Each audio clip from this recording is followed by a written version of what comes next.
Assalamu alaikum student. I'm your geography teacher Salima Ali from Iqra APS Command and Staff College, Quetta, Kent. Today our topic is natural spheres of the earth and composition and structure of the atmosphere. At the end of the topic, the student will be able to define the natural spheres of the earth, explain the composition and structure of the atmosphere.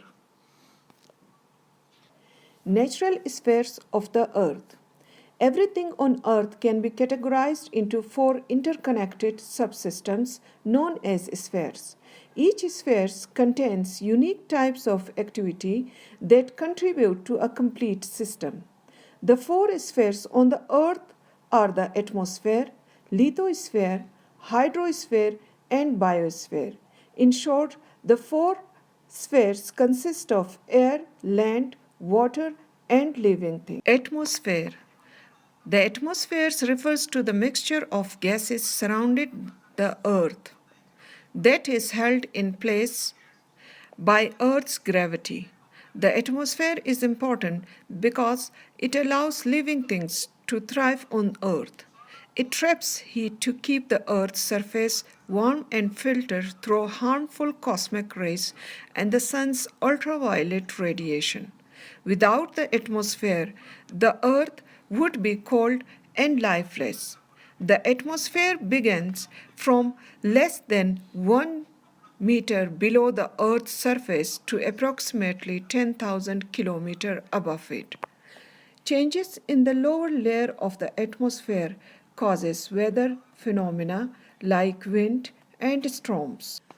The second layer is lithosphere. The lithosphere refers to the solid outer part of the earth that includes the upper portion of the mantle and the crust. It is the coolest and most rich part of the earth compared to other layers of the earth's internal structure.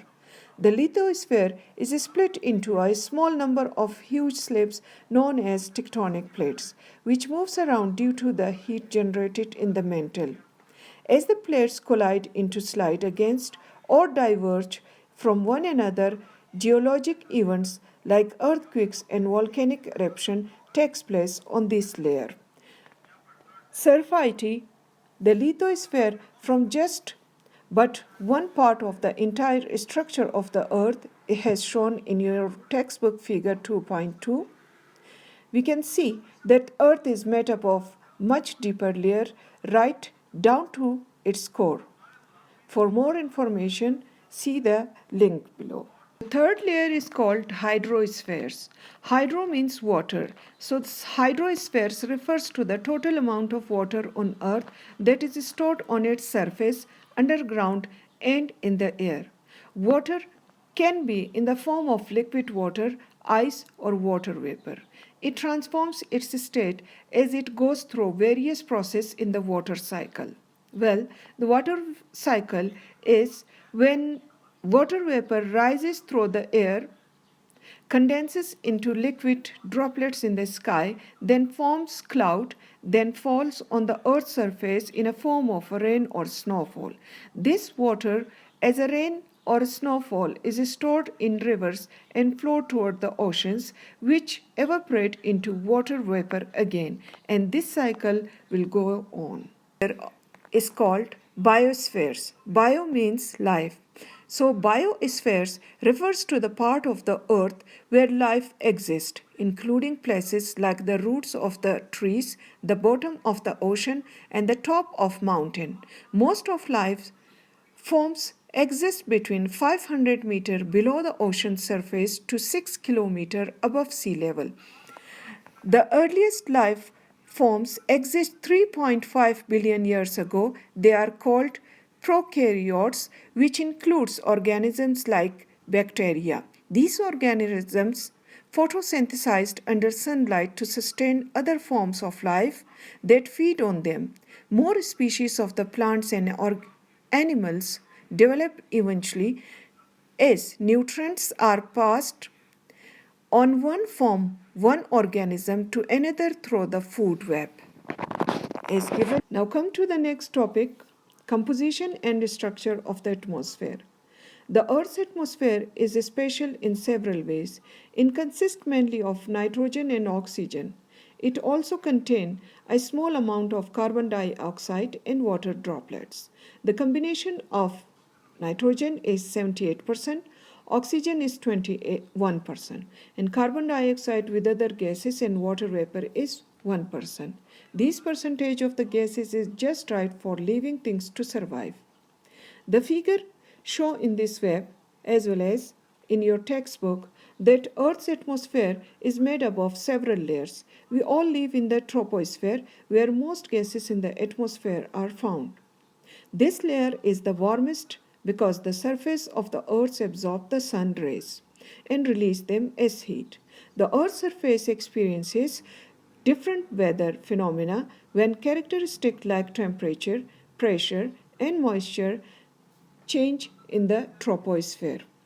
The layer of the atmosphere is troposphere, where we live or all the life on the earth exists.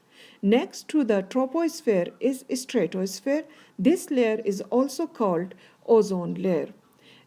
And next to the stratosphere is mesosphere, where the temperature drops to minus 120 degrees Celsius.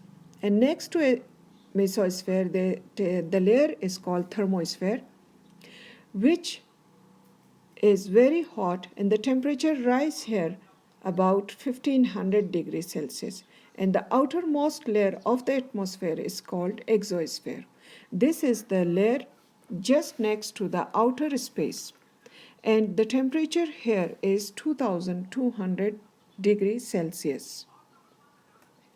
Now share the interesting fact that in the past, the atmosphere of the Mars, given that the Mars atmosphere is 100 times thinner than the Earth's atmosphere and consists of 95% carbon dioxide, do you think that in the future can human live there? I hope, student, you understood the topic. The summary of our topic is that we discussed about the 4 spheres of the earth. Then we learn new vocabularies in this chapter: spheres, ultraviolet, cosmic rays, evaporation, tectonic plates, crust, ridge, radiation, and more vocabularies find from your textbook and note down in your small notebook. Your project work is that research and gather more information about the structure of the earth, and the site is given here, and maintain a booklet of the information with the picture about the structure of the earth, as well as discuss the survey of your textbook as well. I hope you understood and will submit your assignment on time. Thank you very much.